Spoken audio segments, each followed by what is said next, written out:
The Chris Johnston Show. Let's go! Your number one destination for a behind-the-scenes look at the game of hockey. Is this thing on? Here's NHL insider Chris Johnston and host Julian McKenzie. CJ, I gotta say, some exciting times in Buffalo. Moments before we got to recording on Wednesday, news coming out of Buffalo that the Sabres have signed Josh Doan to a 7-year extension, carrying an annual average value of $6.95 million a year. It's a pretty good deal for a good young forward who has hit the ground running ever since he joined the organization. We're talking about a team presently, as we're recording, they are in a playoff spot. And with each passing day, your declaration of them possibly making the playoffs looks more and more realistic. We have good things to talk about with the Buffalo Sabres, and I don't think there's a franchise in the NHL that deserves it more. That's fair, man. And, you know, Josh Doan probably is at the top of the list just because he was an offseason trade. It was a trade that happened, if you recall, for JJ Pettersson going to the Utah Mammoth that wasn't under the best of circumstances. I mean, Pettersson didn't want to stay in Buffalo. And so it could have been a trade that went the wrong way. But lo and behold, I mean, look, we're not going to judge a trade with players this young at this stage. But if you're doing a check-in, let's call it at this point, Buffalo's looking pretty good. I mean, Josh Doan has had offensive production equivalent or a little above Pettersson at this point. The Sabres also got Michael Kesselring in that deal. And so they're looking pretty good. And now they get Josh Doan signed. And look, it's the first big move that Jarmo Kekalainen's made since taking over as general manager. Before this extension, you know, all he'd done since going there, first of all, is win a bunch of games, but he hadn't changed the roster too much, just a few recalls and you know, players shuttled back and forth between the AHL team and Rochester. But this is kind of the first stamp, and I think it's one that makes a lot of sense. I mean, where's this conversation going to go next? You and I have been doing these shows so long, I can read your mind. But the next thing that everyone's going to think about is what's happening with Alex Tuch, right? He's the big pending UFA the Sabres have. But let me, before we get into that, just put forward that I think if you're Buffalo, it's important to know how some of your other pieces are going to fit in before making that kind of financial commitment to someone like Tuch. And obviously, you know, in the case of Josh Doan, I mean, you're buying his 20s with his contract. You're you know, locking him long term. You're signaling he's part of the core of young talent you have, and you know that there's a fixed price there. And I do think that helps as they make other contractual decisions, of which Tuch is unquestionably the biggest decision, whichever way they go there. But, you know, in the here and now, Josh Doan has probably been, you know, I know from the Utah end of that Pettersson deal back in the summer, like I was told he was a really hard guy for them to let go. You know, remember he was drafted when they were still in Arizona. He was an Arizona kid, obviously the son of Coyotes legend Shane Doan.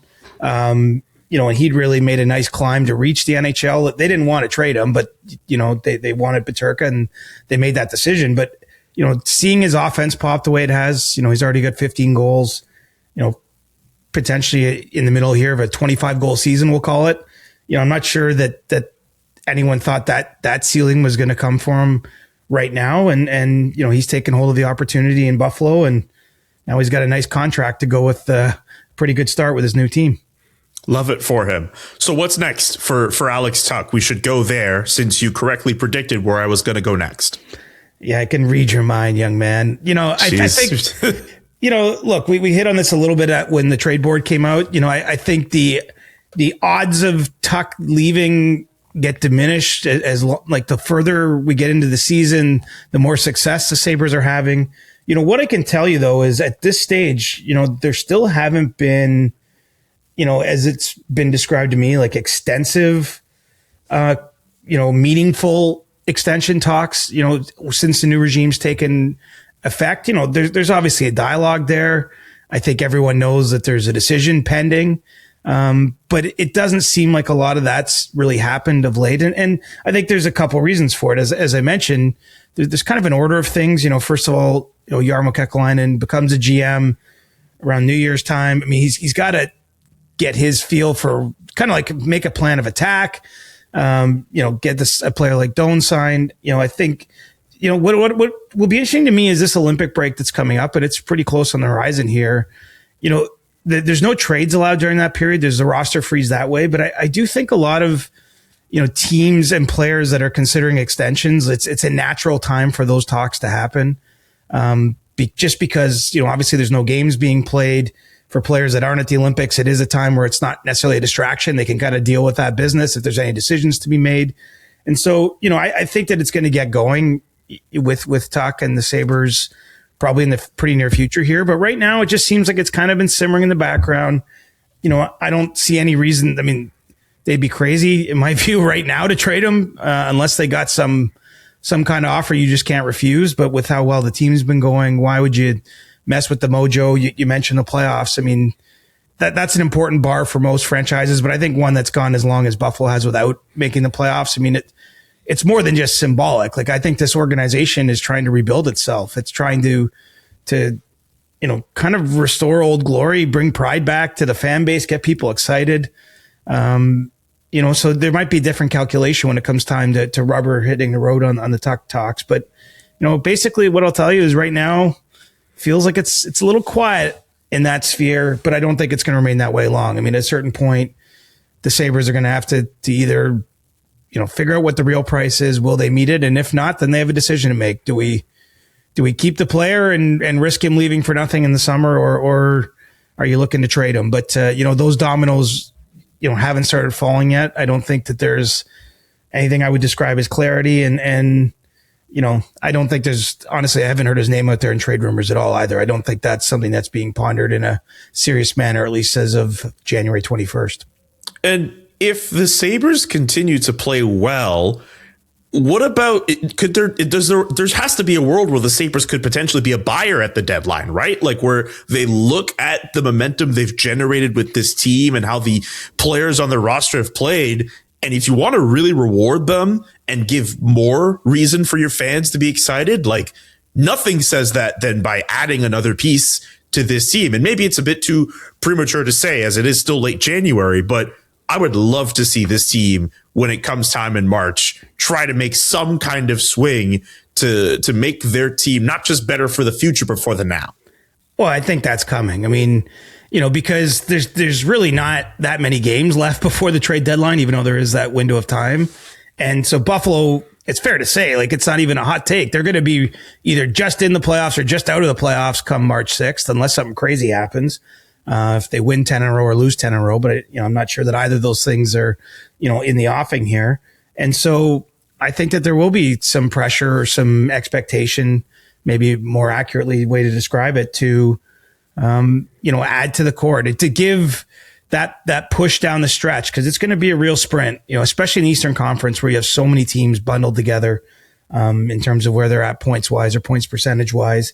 And, you come back from the Olympics and most teams are going to have, call it 25 games, to get to the house, to get to, when the real season starts. And so, I think Buffalo will be a buyer. I don't know how aggressive they'll be. I mean, that's maybe some of the details that we'll get a better sense of as it gets closer. Even the Tuch scenario, where I'm sort of like low key saying maybe they'll have to make a decision about trading him. That, to me, that wouldn't be that's not like a dumping of a player. Like, you're making that trade trying to get something back that helps you, right? Like, it would be just about managing the asset. At this point, there's no realm I see the Sabres as sellers. And if anything, they're going to be small B buyers, and maybe even something a little bigger than that. I mean, I've pointed it out before, but I really think we have to look at this GM's track record and emphasize that Jarmo Kekalainen has made a lot of difficult decisions in his career, has never hesitated for taking a big swing. And I think he understands that what's on the table here for the Sabres as well as anyone. And for him starting out in this job, I don't think he's going to tiptoe into it. I think this is, this Doan contract is sort of a separate piece of business, but I think it's a sign of, being very targeted of what's needed, what needs to happen, and just going and getting it done. Too early to consider Jarmo Kekalainen a GM of the year candidate? Well, no, I don't even know how that thing's voted on. Honestly, actually, think about it now. Like, wait, I forgot in my head how exactly that is actually voted on. You're absolutely right. It's after the second round of the playoffs. So the GM of the year candidates will be teams that are among the final four left. Exactly. So for some reason, one GM of the Final Four always gets not included in the finalists. I mean, it's an absurd award. I mean, I'm not saying the GM shouldn't be honored. Like, I'm not saying but the way the whole process of that award is kind of weird. Anything else you'd like to mention about Buffalo before I move on to a team that's not doing so well in the Vancouver Canucks? Okay, we'll go back to finding chaos then after that nice little start. I mean, it's not like we have to purposely find chaos. A little appetizer of positivity to start the show. I like that. I thought it was a little bit more than an appetizer. I thought we did a pretty good job at bringing some good light to a city that I think deserves it, considering what they've experienced over the last couple of years. But we do. I'm just worried that no one in Buffalo even saw the news with Doan because they were still smarting from that Terry Pagula press conference on the Bills on Wednesday. I mean, this isn't a football pod, but it was great. We need more. Honestly, we need more owner press conferences in the NHL. That's my only takeaway from the last week or two in the NFL, because there's been some real howitzers out there. As someone who lives in a market where their owner does talk from time to time, I would agree. I would agree to that statement. You're right. But Michael Andlauer is in the minority, I would say. Certainly, it's not that often in most cities. I mean, some teams, they're owned kind of by conglomerates and everything, too. It's not always convenient. But yes, we don't get... it's just great to have the person who answers to no one basically speaking at a microphone, right? Because they can say whatever they feel, however they feel, and we all get to know why certain things happened or didn't happen. Yeah, why they fired Sean McDermott, which I got to say, a bit of a tough deal for him. I mean, I know they probably could benefit from a change of some sort, and I know I don't really have a heart for the Buffalo Bills, but he helped them kind of elevate to that next step with Josh Allen. So tough news for him this week. I think they're going to regret that one, but what do I know? I still cheer for the Cowboys, and there's all kinds of regret wrapped up in that too at times. Yeah, I cheer for the Jets, so you already know how miserable my life is. The Vancouver Canucks are the next team I'd like to bring up. I believe the Kiefer Sherwood trade happened not too long after we recorded our episode earlier this week. I don't think we got to it in time, from what I remember. No, we did not. My brain has been a bit scatterbrained this week with all the traveling I've been doing. So if by some miracle we did bring it up on the Monday episode, whoops, it is what it is. But no, we didn't get to it. But he has gone to San Jose. But in the midst of that, just obviously a lost season for the Vancouver Canucks, and some really interesting comments from head coach Adam Foote after a loss earlier this week. I'll just read an excerpt from what's out there, just essentially talking about some of the mentality from some of the older players on this team. It's been going on here for a few years. We get off our game, we get frustrated, we overcomplicate it, and, slamming the gate and things like that. It's something we have got to get out of our culture, where our culture is not going to be like that anymore. And it just gets us off our game, slightly off our game plan, a couple of different things. But essentially, this was a comment aimed at the veterans of this team, or at least that should have resonated the most with them compared to some of the younger players on this roster. What do you make in this latest chapter of the Vancouver Canucks and this season, which of course is trending towards another lost one? Well, it's getting ugly, I would say, and it feels like it could veer uglier. Is that the way to put it? I mean, it feels like, Adam Foote's in a tough spot here. He was an assistant coach, obviously, of the team, but it's his first year as an NHL head coach. Everybody knows what's going on. I mean, we're into the full blown rebuild talk. Some of the players that are left there, I'm sure are, their minds are spinning. That maybe they're wondering, did I really sign up for this? There's, go down the list. Brock Besser, Jake DeBrusk, Connor Garland, to name three off the top of my head. They all signed long-term contracts in Vancouver in the last year or two. And all of a sudden, everything's being stripped down around them. Quinn Hughes has been traded. Thatcher Demko signed an extension. Unfortunately for him, he hasn't been healthy enough to contribute in a positive way to what's happening. He's still seeking medical opinions around the world to figure out what's next for him from a health standpoint. It's just not a good time, right? And so when you have the head coach talking about culture, mentioning the veterans, Yep. We'll start with the three guys I just mentioned, and this is actually a coincidence, but like all three of those guys are probably in the territory where they could be getting scratched. That's already happened to DeBrusk this year, but you get the feeling that Foote is trying to, at a time when things are going the wrong way, when everyone knows what management's up to, when everyone knows I'm sure there's a degree of looking around and wondering who's going to be left. I don't know if any of them look at the trade board, but there's a few of those names on the trade board, and with good reason. They're in discussions with things going on around the league, you got a coach trying to push hard with this group at a time when it's all going to shit. I think they have the franchise record for the longest losing streak now too. So it's tough. Look at this is probably the way, right? Like I know there's been a lot of people in that market, and it's a loud market. It's a passionate market.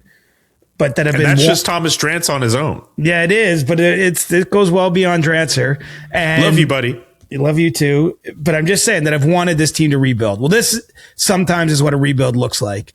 And the Canucks right now they're in a great spot to have the best lottery odds.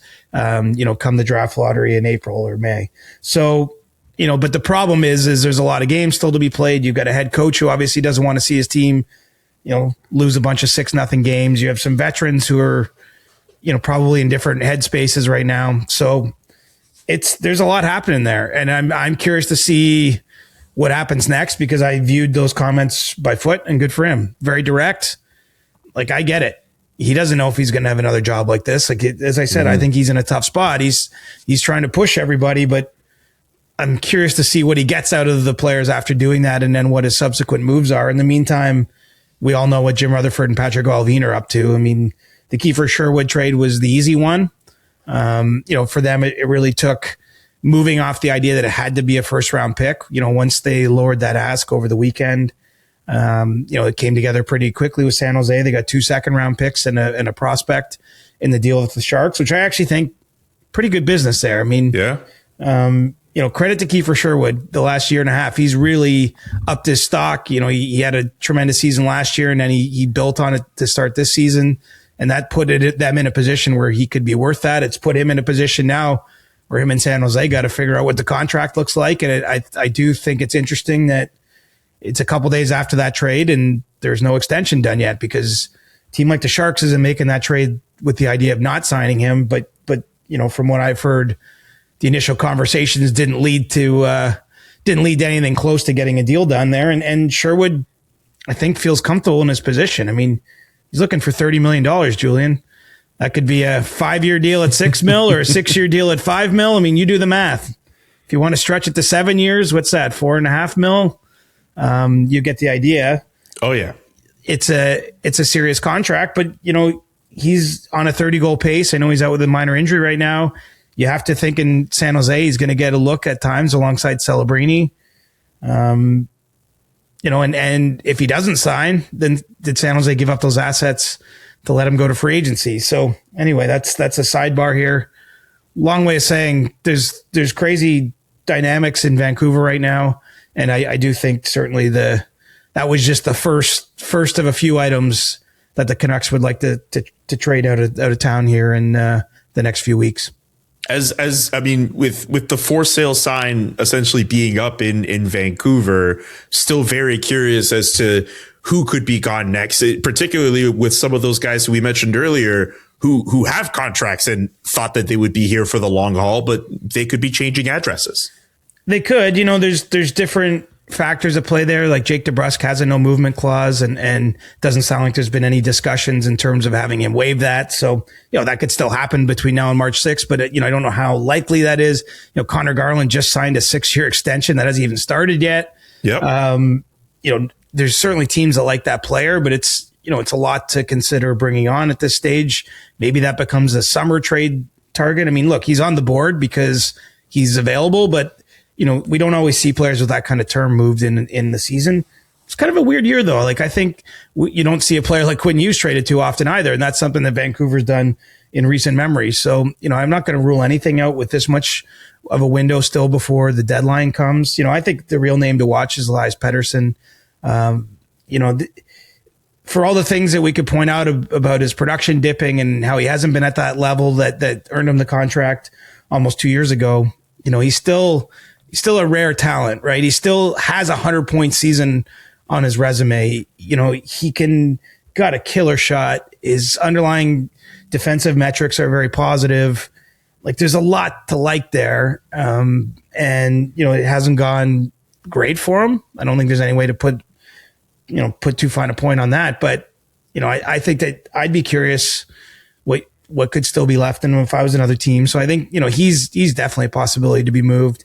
And then they do have other pending UFAs that won't be as in demand as Kiefer Sherwood was, but, players like Evander Kane or Teddy Bluger, other guys I think that they can move. I mean, it's only just beginning in Vancouver. It's only just beginning in Calgary, where they made the Rasmus Andersson trade. It's only just beginning with the Rangers, who have yet to make a trade, but obviously sent out that message to their fans a week or so ago now. So, we are starting to get a few more sellers in the marketplace, and we're seeing some moves, and definitely get the sense the trade activity is bubbling as we move towards at least February 4th. I mean, it's only 2 weeks away till that roster freeze for the Olympics. You're like a pig in slop with all these sellers emerging. Well, it's a necessary element. The other side of it, we need a few more motivated buyers because, so much of the league that's above the sellers in the standings and below the obvious buyers is, a little bit more in the middle, right? Not sure, how aggressive they want to be or what they should do. I mean, I think there's two ways to look at a year like this one, especially in the East. The West has its own dynamic, like with that Central Division, obviously with Colorado and Dallas and Minnesota in particular, but now Vegas has made the big Anderson deal. You have to imagine Edmonton. I'm imagining after back-to-back trips to the final that they're going to find a way to, maybe add another forward to their group here before the deadline and put themselves in a position to be in the mix. But the East to me is still a little more wide open. I mean, Tampa has found some separation with all the winning they've done in the last 6 weeks or so. Still like Carolina's team. They're always there. They're always solid. But, the East feels a little bit less. I mean, look, Florida right now could miss the playoffs. So when you have the team that's won the conference the last 3 years in terms of representing the East in the Cup final, potentially not making the playoffs, certainly not guaranteed to make the playoffs, that alone tells you, I'd argue if you're an Eastern team that feels like you can get on a run, get hot, maybe it's the time to get aggressive. But, having the sellers is one part of it. I don't know that we have enough aggressive buyers yet. And the truth is, some teams just need to wait closer to March 6th for cap reasons. It's easier to fit players in under the cap with the daily counting rules then. And, I think that some teams are just going to want to see where they're at health-wise at that point. And so, there's other things that sort of make the deadline become when a lot of the action happens. But I still think we're going to get some action before February 4th, too. Two quick things. One, shout out to San Jose for making that Kiefer Sherwood trade. We talk about Buffalo potentially being a buyer and keeping themselves in a playoff spot. San Jose is also in a playoff spot as we're recording this too. And that's a really good move on their part to try to hold out their hopes at making it back to the postseason for the first time in a while. Damn right. And look, they're ahead of schedule. Like, they didn't enter the season as much as they already were in love with Macklin Celebrini. I don't think that they saw this quite coming for this year. I think that it's fair to say they've outpaced even their own expectations. I think a lot of it is Celebrini, quite honestly. If you look at just even the percentage of their team's total goals that he's been in on, but a number of other things, he's raised the ceiling a little quicker than you'd think. And I like that. Look, they've traded so many players away. I still think there'll be sellers at this deadline to some degree. They have a lot of pending UFAs, and they have players, I think, they might be one of those hybrid teams that's kind of buying and selling at the same time. And so I think that's a smart way to be when you're in their shoes. I mean, no one's sitting here expecting them to go on a playoff run. No. Getting to the playoffs would be a fantastic experience, but it would all be gravy at that point if they were able to do that. And so I think Mike Greer, this is a targeted decision, again, with the clear idea in mind that they're going to extend Kiefer Sherwood, but might have been some sticker shock when they finally got down to that business talk after the trade happened. And, we'll just see where that goes next. It's a bit like Boston too in the East. I think that they're a team that I see as at once a buyer and a seller and in the playoff mix, but, they were obviously, pretty aggressive in trying to get Rasmus Anderson, but I don't think we should confuse that with them not moving off players too. I mean, they have a right shot D, Andrew Peak, for example. He's a pending UFA. Very much could see a world where they're trading him as an example. And I don't mean to single him out solely, but he is on the trade board. I think that they still know that they've got a ways to go before they're kind of back to a contender type of level. And so, they'll look to add players that they think make sense to the core that's going to be around for the next little while. But I don't think they'll be too precious about moving off of assets of, players that they don't necessarily see as part of the longer term solution. So buying and selling, and we've always thought of it as kind of like you're a buyer, you're a seller, you're neither. But I think there's going to be a little bit more of a hybrid approach in a few cities this year, including San Jose and Boston. Nobody likes to compromise on comfort. I'm certainly one of those people. That includes when I go to the airport for travel, for work. I try to wear as comfy of clothes as possible. But I also have to make sure I get some style in there too. That's the type of person that I am. We give up comfort every day as people, and we shouldn't let style be another reason. And that's where Mack Weldon comes in, particularly with their Ace collection, which makes it effortless to look put together while feeling truly comfortable. Their new Ace line, inspired by their best-selling sweatpants, combines everyday comfort with long-lasting and confident looks.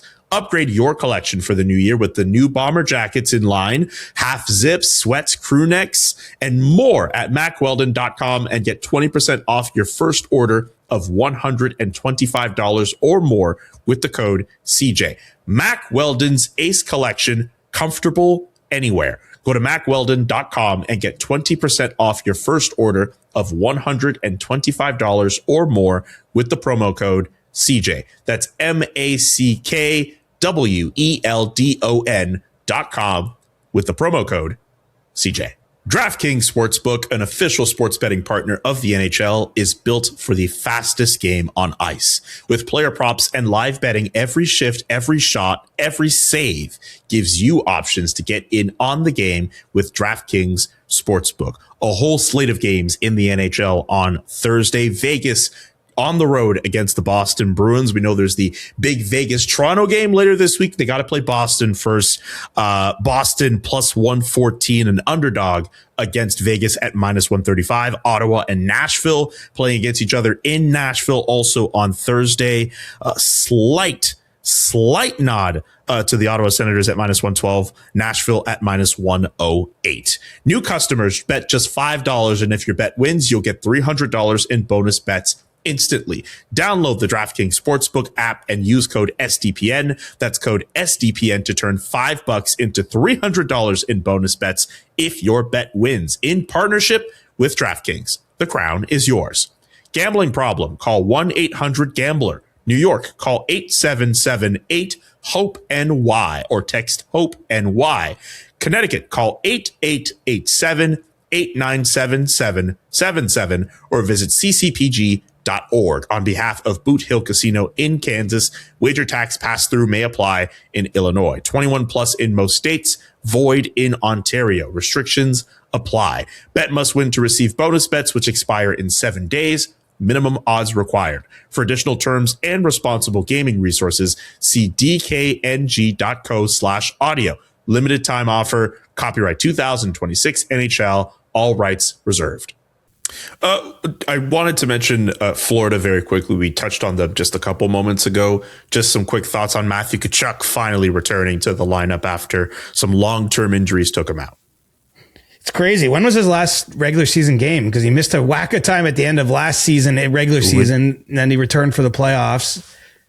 I saw he didn't play after Four Nations until the playoffs, I don't think, right? I saw a stat that Brad Marchand had not played a regular season game with either Matthew Tkachuk or Seth Jones. Because one or more of those players had been out in the regular season. Obviously, they played together in the playoffs and ended up partying together with a cup for about 2 weeks or more. Had some late nights together afterwards, but they actually haven't played regular season games together. I mean, it's obviously a boost for the Panthers. I don't get the sense, Florida's earned the right to be confident, even though the standings start to, there's some small alarms go off when you look at the number of teams they got to pass over and things like that. But I still think they're pretty calm in Florida in terms of just their approach to things. Still have a lot of belief. I mean, most of the team that had the success the last 3 years is still together. I know they've tinkered around the edges and swapped some players out down the lineup, but for the most part, this is the same group. And maybe we'll revisit this topic and on the other side of the Olympics and if they're still the same distance out and it's, it starts to look more bleak, I mean, I'll be curious to see what the vibe is going to the trade deadline. But right now, I don't get the feeling they're too panicked. But obviously, they've got to get things together, and getting Tkachuk back, you would think, would help that. But I also think we should be reasonable in our expectations. I mean, someone playing their first game at the end of January is probably going to have a little bit of time before he's back to doing what he does best. And the Panthers, they need some help. I mean, they got a lot of injuries. Like Seth Jones has been ruled out already for the Olympics. There was a setback in his injury, I was told. That was the next thing I was going to bring up. Tough time for him, and Jackson Lacombe in Anaheim's going to replace him. Right. I mean, but that means, there's the Olympic implications, but that means that he's out until after the Olympic break already. They know that. Obviously, Barkov is dealing with a long-term injury. Tkachuk's still finding his way. Marchand has been out of late. I know his is a more minor situation. He's expected back in the lineup here in the next few days, but they're feeling the effects of having an older team that's played as much hockey as they have, and probably the Olympic schedule and a little bit of everything else. I mean, feels like every time I go down to the rink here in Toronto, both the Leafs are always injured. Like half the questions to Craig Berube on any given day are about injuries and, come back. But then the team coming through town, it's the same thing. Minnesota was here on Monday. They were down their entire second line plus Jonas Brodin, who's been ruled out for Sweden in the Olympics already. So, you just go around the league. It just feels like injuries are stacking up, and, they play a factor in what's going to happen here. But a team like Florida, I guess, can't use them as an excuse. Yeah. We'll see. We're at game 50 for a lot of teams now. Like this season has flown by, and it's been kind of a different year. I feel like right since October, and I don't know that we should expect that all the teams that have been perennial playoff teams are just going to magically get back there just because they have lots of good players. I mean, it's tough to pull out of those holes. You're right. I definitely did think, though, with Florida, just even though they have had all that mileage on them for the last how many seasons, I did kind of believe that even if they were going to start behind the eight ball, that they were going to just find this second gear by like March and then just hover right around where you need to be to just get into the playoffs at the last second. And then, of course, you look at them as a favorite in every round, because when a team gets hot around that time of year, you don't know what you're going up against, particularly against a team like Florida, who has been playoff ready for the last 3 seasons. But maybe the injuries just slow them up too much. Maybe seeing their Hall of Fame goaltender get in a fight this week is going to be a rallying cry with Sergei Bobrovsky there and Alex Nedeljkovic going at it. So, yay or nay on goalie fights? I mean, I don't know what's to be nay about. I'm not as enthusiastically yay as like some people like lose their mind over it. But I'm not going to lie. The minute I heard there was a goalie fight, I was going to look for it. Like I'm not above that, but I don't feel like I was as excited as the internet was. But it was, I mean, look, I'm not sure how many punches landed, but they were going at it. Like they were attempting to fight, like full credit. And what I mean, honestly, what was the funniest part for me was seeing both benches and like Macklin Celebrini and Will Smith just like losing their minds on the San Jose bench. Like that's great. I mean, I've admitted that as much as I probably am a pacifist in some ways, that I grew up of a certain generation watching certain video, getting Rock'em Sock'ems every Christmas. And there's a certain type of hockey that I've just kind of still appreciate and enjoy. And that includes a good hit and a good tilt every once in a while. I think it's because of the fact that really good tilts are becoming more and more rare. Like there was a time where every team had an enforcer. Now, not every team has them as much. Like when we see a fight and it's a really good fight, that's noteworthy. So to see two goalies go at each other, like when was the last time we saw a proper scrap between two goalies fighting each other? I think it was 2020. Like that is the fact that there is that distance. I mean, that's not to say they happen every year, but like that is noteworthy in itself. And you know what? As myself, as someone Nedeljkovic jumped in there though, right? Like he didn't like that. He didn't like the Rodriguez hitting his corner behind him. Yeah. And he like goes right into the fray for his guy. Like in all seriousness, and this is where like if somehow you're just tuning into the CJ show half an hour into a show and you don't like hockey, that would be weird. Yeah, that'd be really weird. But I'm just saying, imagine that was the case. You don't really understand hockey for some reason. You're like, I do think stuff like that matters for a team. Like that he's like, I bet that they will be making jokes about that in the Sharks dressing room for the next 3 weeks. Like, and in a good way. Like, I think that'll be like a bonding type of thing. You know, as I mentioned, you see the players on the bench jumping up and down and all excited about it. Like, to me, I was half joking when I suggested that the Bobrovsky side of that fight could spark the Panthers, but who knows? Let's see where it goes. Like, I just think sometimes you need something to shock you out of whatever's going on and get the momentum going, get everyone's hockey's a weird sport, man. At the end of the day, like, obviously things like controlling the most shots in a game usually lead to winning, but then there's other kind of, you know, more intangible aspects that go into teams that get on a run and things like that. And I think sometimes the sticking together, the everyone being all in, you know, all that stuff does kind of matter in the margins somewhere that we can't fully measure in the game. Also, both teams are probably very relieved that neither of them hurt themselves seriously in that fight. I was talking about this with a colleague this week who was saying, well, what if either of them hurt their hand fighting? Like, as fans, that's not for us to worry about. No, like Jerome McGinley versus Vincent LeCavalier in the Cup final. But like two of the best offensive players in that series, like both could have hurt their hands. Two captains fighting. Yeah, exactly. But like, come on, that's part of what you sign up for with that risk. Yes. And there were 3 fights in 9 seconds at a game about a year ago at this time that I think people are going to remember for like 30 years. So, I mean, come on. I'm actually fine. I have time. I understand why people could be anti-fighting. I'm too inoculated. I'm too in the sport. I love it, especially when it's like the stage variety. Meh, that's one thing. And obviously those were stage fights to a degree to start the Canada-US game at the Four Nations. But, you know, when it comes out of the emotion of the moment, you know, I got all time for that. Okay. I did mention Jackson Lacombe being called to Team USA. There is a Montreal, Minnesota moment I want to get to before the end of the show, just to kind of mention it briefly. But like, any thoughts? I was going to guess that was going to be your stick tap. You know what? I don't know if it was going to be a stick tap. I thought you were going to stick tap like the Habs admin or something for that. No, I'm not going to do that. I don't do that.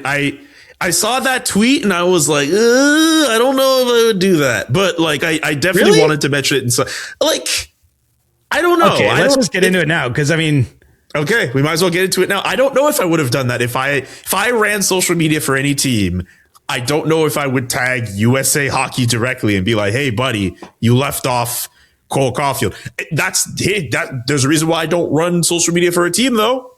And it doesn't really matter. The players themselves seem surprised that tweet went out, but like, damn it, it's pretty ballsy. Well, they got their guys back. Right, they should have their guys back. Absolutely. I'm not saying it's the wrong thing to do. I'm just saying it's not something I would have done. Cole Caulfield scored a winning goal with seconds left in a game against the team of a guy that picked the U.S. Olympic. Yeah, there's 2 guys on that Canadiens roster who you could make arguments for who should be on this team. Right, and for USA. Anyway, I'll say this: that was probably the tweet of the night in hockey last night. Like, I can't think of anything else that went around that way. So.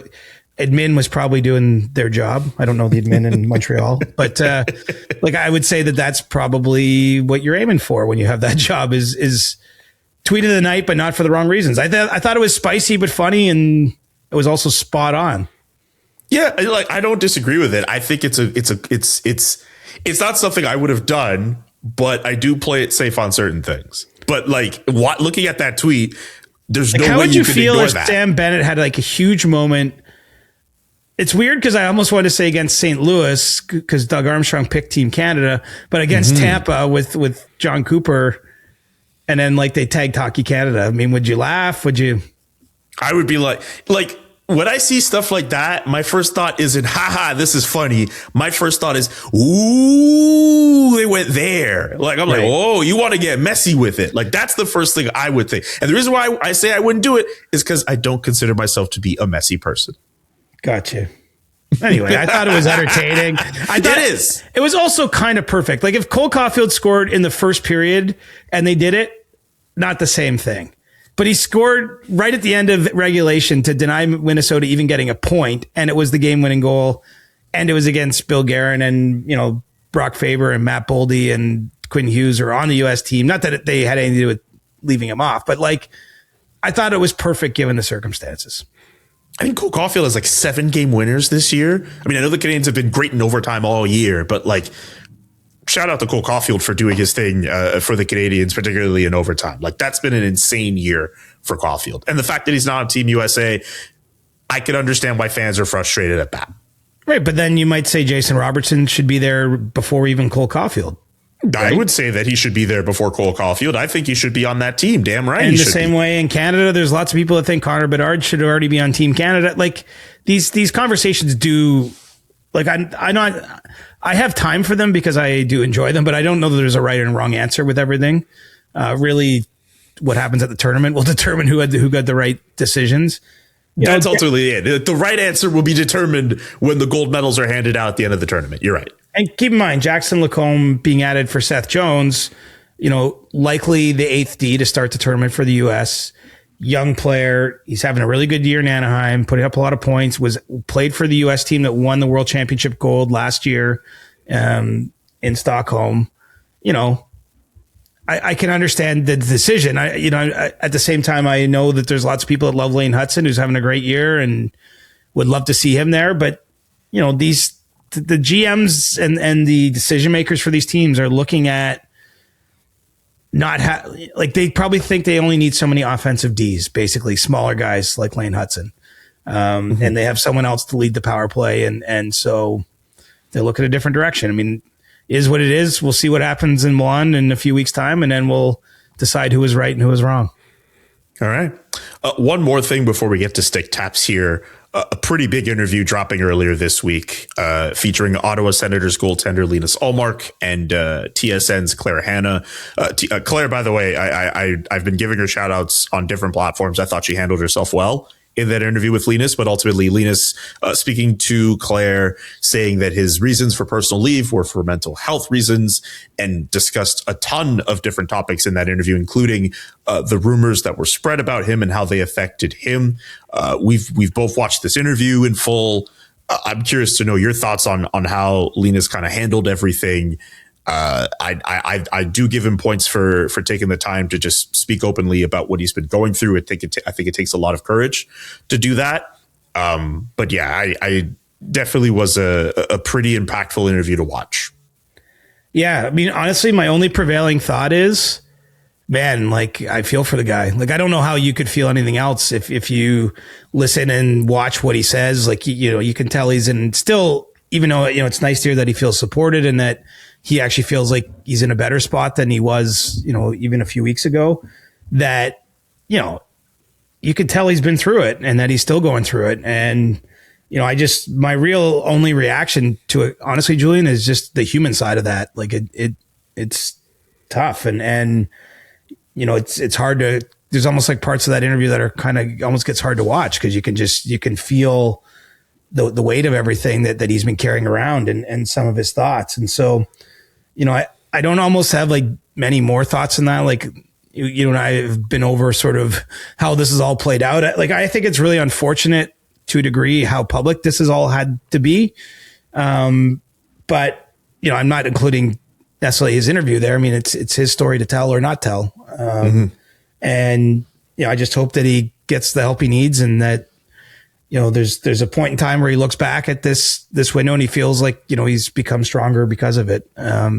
So, basically wish him my best. It was kind of cool to hear him talk about a Victor Hedman in Tampa, had reached out and had been, one of the, maybe we call it a more unexpected voice of support that he'd received during this time. I mean, you would expect his own teammates and, people that are around him day to day in Ottawa would be like that. But Victor, being a fellow Swede, reaching out, I thought that was pretty cool. And yeah, I mean, I don't know what's next for Linus Ullmark. I mean, I know he's traveling on the road where you're out there with the Sens right now, but yeah, he was practicing in Columbus on Tuesday. I would expect something similar for Thursday. Just didn't sound to me like a guy, like it still seemed like we shouldn't jump to conclusions he's ready to play again. Like that was how I came away feeling. Again, I'm not reporting anything. It's just like how I felt like watching him, discuss everything with Claire.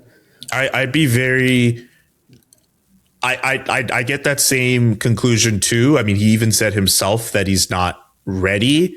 I'm very intrigued if I should say when he comes back, what situation he gets put in, because when he does come back, the pressure will be on him to deliver and help the Sens make the playoffs. It's not an easy thing for anyone to go through, let alone Linus Ullmark.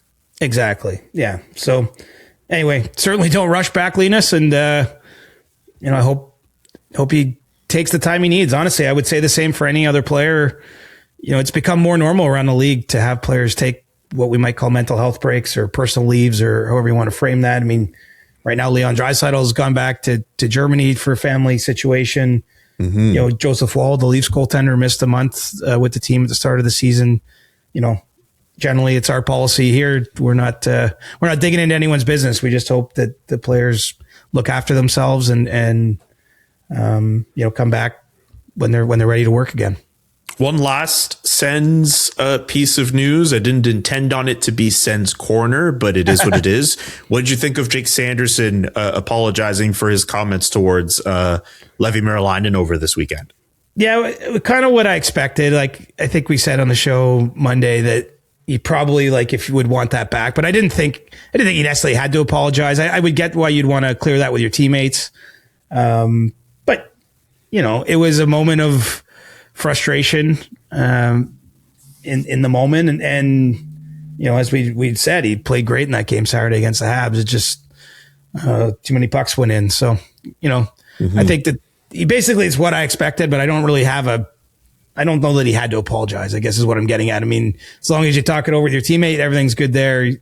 I don't think he needed to say too much in the media necessarily, but clearly a stand-up guy. And next time, probably bad for you, who's in that dressing room trying to get honest reactions. He's probably going to take an extra few minutes after, if there's a tough loss or something, to compose himself and make sure he says what he means to say.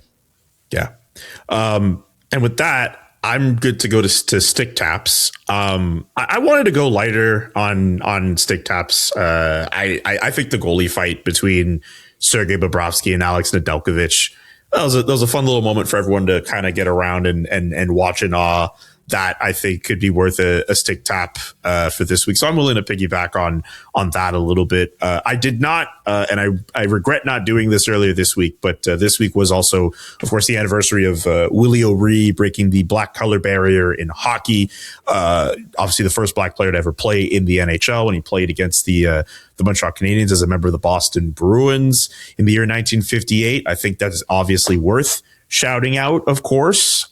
So I will give stick taps, of course, to Willie O'Ree and his legacy. Just turned 90, of course. So it's important that we continue to keep his legacy while he is still alive, of course, just alive, just generally, and people don't forget his story. So I want to shout that out as well for this week's stick tap. So a bunch of stick taps to go around. The goalies and Willie O'Ree get some. And I'll give mine to Constantinius. Well, we were already feting the good people of Buffalo. Scored his first NHL goal after a long-awaited call-up by the Sabres, and maybe another example of just how things are going Buffalo's way. That he had a productive game there in Nashville after getting recalled by Buffalo, and just seems like everything is coming together in the right way. But recent first-round pick of the Sabres, who's been marinating in the AHL, and cool to see him get his first goal and first of many, I would assume, in the NHL for him. So good for you, Consta. Yeah, I love that as a stick tap to end off our show. Great work as always, CJ. If you don't already do so, check out CJ's work at The Athletic, including a really interesting story on Team Italy ahead of the Winter Games next month and why they're not deciding to go down the well of using NHL players for their group, which is a really interesting story. So check that out if you can. And of course, the trade board that's up at The Athletic. Subscribe to our podcast and get your questions in now for the next Ask CJ when we start off a brand new week next week. CJ, get some rest. Enjoy the rest of your week. I don't know. Great job. Busy week. Thanks, buddy. Yeah, we got the Marner return in Toronto on Friday. Rare afternoon game with the high-flying Avalanche in town on Sunday afternoon. So, are you ready for the Marner return? You ready for all of that? Yeah, of course. I mean, I'm very curious about how it all goes. So we'll have that and more to talk about on Monday, and I hope your travels go well, pal. All right. Thanks, Ryan. Thank you to everyone who tapped in on this week's episode. We'll chat with you all next week. Peace. The Chris Johnston Show. Follow Chris on Twitter @ReporterChris and follow Julian @JKA McKenzie. The Chris Johnston Show.